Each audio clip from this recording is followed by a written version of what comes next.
അങ്ങയുടെ പേര് അല്ലാഹു സുബ്ഹാനഹു വ തആല അവന്റെ പേരിനോട് ചേർത്ത് വച്ചില്ലേ നബിയെ?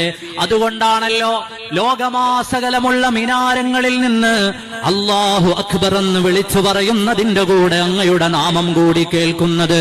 മുഅദ്ദിൻമാര് അശ്ഹദു അല്ലാ ഇലാഹ ഇല്ലല്ലാഹ് വിളിച്ചു നിർത്തുകയല്ല, അല്ലാഹു ആകുന്ന ഈ ലോകത്തിന്റെ സൃഷ്ടാവിന്റെ പേരിന്റെ കൂടെ അങ്ങയുടെ നാമവും ഇല്ലേ നബിയെ?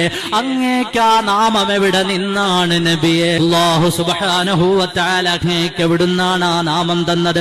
മിൻ ഇസ്മിഹി, അല്ലാഹുവിന്റെ നാമത്തിൽ നിന്ന് അടർത്തി തന്ന നാമമല്ലേ നബിയെ? അങ്ങയുടെ പ്രൗഢിക്കു വേണ്ടി അർശിന്റെ അധിപനായ റബ്ബ് ഫദുൽ അർശി മഹ്മൂദുൻ ഫഹാദാ മുഹമ്മദു. മദീന പള്ളിയുടെ ഉള്ളിൽ നിന്നുകൊണ്ട് ഹസ്സാൻ ഇബ്നു സാബിത്ത് റസൂലുള്ളാഹിന്റെ പ്രൗഢമായ മദഹിങ്ങനെ പെയ്തിറക്കുകയാണ്.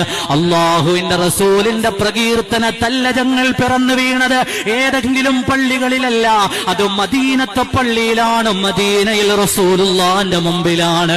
യാ റസൂലല്ലാഹ്, അങ്ങയുടെ പ്രൗഢമായ പേരിന്റെ പിന്നിലുള്ള ചരിത്രം എന്താണെന്ന്, അല്ലാഹു നൽകിയ പ്രൗഢി എന്താണെന്ന് വിളിച്ചു പറയുന്നു ഹസ്സാൻ റളിയല്ലാഹു അൻഹു. അല്ലാഹു അവരുടെയൊക്കെ ബറക്കത്ത് നമുക്ക് നൽകുമാറാകട്ടെ. شق له من اسمه ليجله فذو العرش محمود فهذا محمد.